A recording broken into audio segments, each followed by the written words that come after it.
ये है मंगोलिया, दुनिया का 18वां सबसे बड़ा कंट्री जो 99.7% बिल्कुल खाली है। मंगोलिया की सारी पॉपुलेशन इस छोटे से व्हाइट हाईलाइटेड एरिया में रहती है और इसीलिए ये शायद दुनिया का सबसे खाली कंट्री भी है। लेकिन बहुत ही इंटरेस्टिंग बात यह है कि मंगोलिया हमेशा से इतना खाली नहीं था। 18वीं सदी में मंगोलिया की आबादी 10 लाख थी, लेकिन फिर कुछ ऐसा हुआ कि एक झटके में मंगोलिया से 8 लाख लोगों का सफाया हो गया। मंगोलिया के इस अजीब से पॉपुलेशन पैटर्न के पीछे उसकी ज्योग्राफी और हिस्ट्री में होने वाले 2 वाकयात का बहुत बड़ा हाथ है। सच ये है कि आज की वीडियो में हम जानने वाले हैं मंगोलिया जैसे तारीखी और खूबसूरत कंट्री की वो दास्तान जो शायद आप में से बहुत कम लोग जानते होंगे। सबसे पहले मंगोलिया की ज्योग्राफी के बारे में जानते हैं। मंगोलिया दुनिया का सबसे बड़ा लैंडलॉक्ड कंट्री है क्योंकि इसके किसी हिस्से के साथ कोई समुद्र नहीं लगता। मंगोलिया के नॉर्थ में रशिया है और साउथ में चाइना है। मंगोलिया से करीब तरीन समुद्र भी 700 किलोमीटर दूर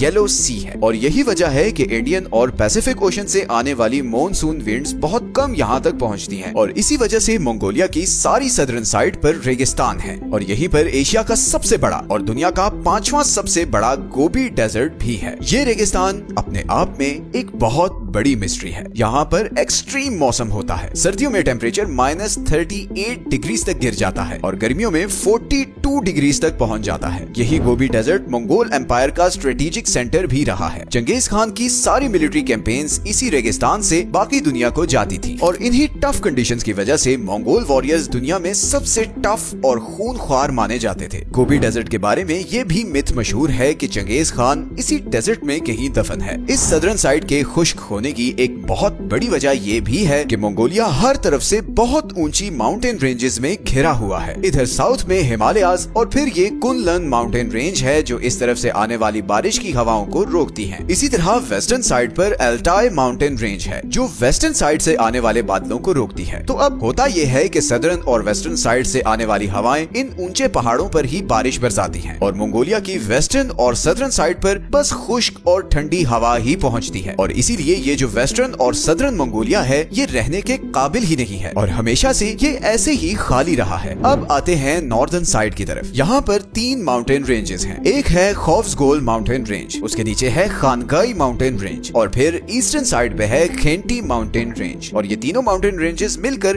कुछ ऐसा ट्रायंगल सा बनाती हैं जिसकी वजह से वेस्टर्न, सदर्न और नॉर्दर्न साइड से आने वाली खुश्क और ठंडी हवाएं इस ट्रायंगल वाले एरिया तक नहीं पहुंचती और यही वजह है कि जहां बाकी मंगोलिया का टेम्परेचर -40 डिग्री तक गिर जाता है वहीं इस ट्रायंगल में मिनिमम टेम्परेचर बस -2 तक ही गिरता है और इसीलिए मंगोलिया का कैपिटल उलान बाटर भी इसी ट्रायंगल में ही है। ये मौसम की शिद्दत ही वो फैक्टर है जिसकी वजह से पूरे मंगोलिया में सिर्फ यही एरिया कुछ भी उगाने या एग्रीकल्चर के काबिल है। बट ये एरिया मंगोलिया के टोटल एरिया का सिर्फ 0.4% बनता है। इसी तरह पूरे मंगोलिया में सबसे ज्यादा बारिश भी इसी ट्रायंगल में होती है। गो के ये सिर्फ 350 मिलीमीटर बारिश है पर फिर भी आपको मैप में नॉर्थन साइड पर लश ग्रीन एरियाज नजर आ रहे होंगे। अब इंटरेस्टिंग बात यह है कि इतनी थोड़ी बारिश से यहाँ पर इतनी ग्रीनरी कैसे होती है। इसमें एक बार फिर इन 3 माउंटेन रेंजेस का रोल है। आपने ज्योग्राफी में erosion of the soil from the mountain वाला कॉन्सेप्ट पढ़ा होगा कि जब बारिश होती है तो पहाड़ों से सारे मिनरल्स उस बारिश के पानी के साथ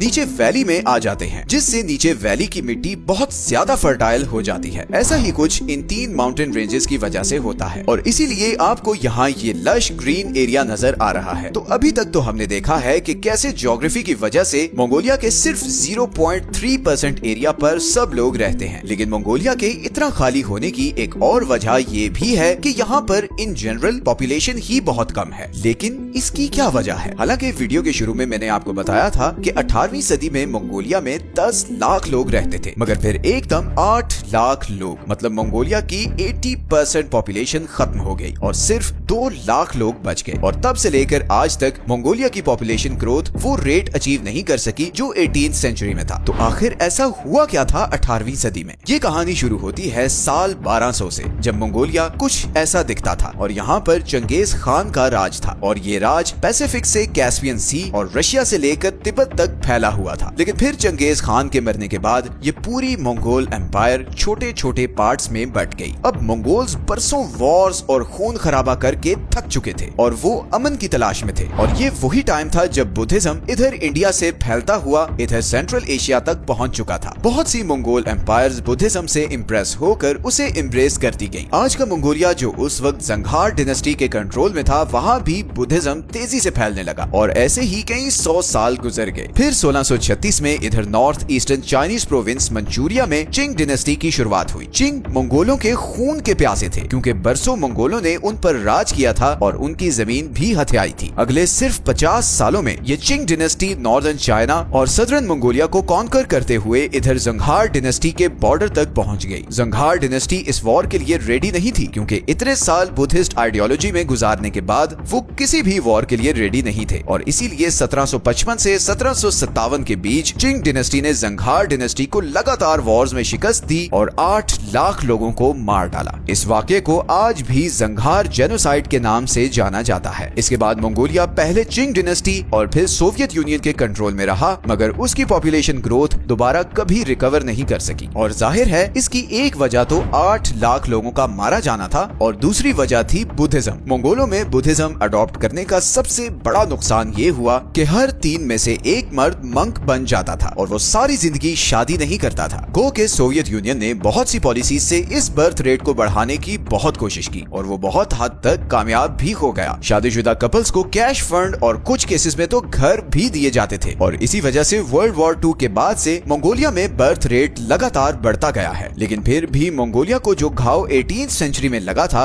वो आज भी नहीं भरा है। बुद्धिज्म आज भी मंगोलिया का डोमिनेंट रिलीजन है और आज भी मंगोलिया में बहुत से मर्द सारी जिंदगी शादी नहीं करते और ये फैक्ट मंगोलिया के इस पॉपुलेशन पैटर्न को बिल्कुल भी इम्प्रूव नहीं कर रहा। तो आज की वीडियो में हमने देखा कि कैसे मंगोलिया की हार्श ज्योग्राफी और उसकी हिस्ट्री ने इस सारे पॉपुलेशन पैटर्न को शेप किया है। अगर आप ऐसी ही ज्योग्राफी से रिलेटेड वीडियोस देखने में इंटरेस्टेड हैं, तो हमने अपने चैनल पर ऐसी सारी वीडियोस की एक प्लेलिस्ट बनाई है जिसमें आप ऐसी सारी वीडियोस एक ही क्लिक में और एक ही सिटिंग में देख सकते हैं। आज की वीडियो अच्छी लगी है तो इसे लाइक और चैनल को सब्सक्राइब जरूर कर लें। मिलते हैं नेक्स्ट वीडियो में एक और इंटरेस्टिंग टॉपिक के साथ। अपना ख्याल रखें। अल्लाह।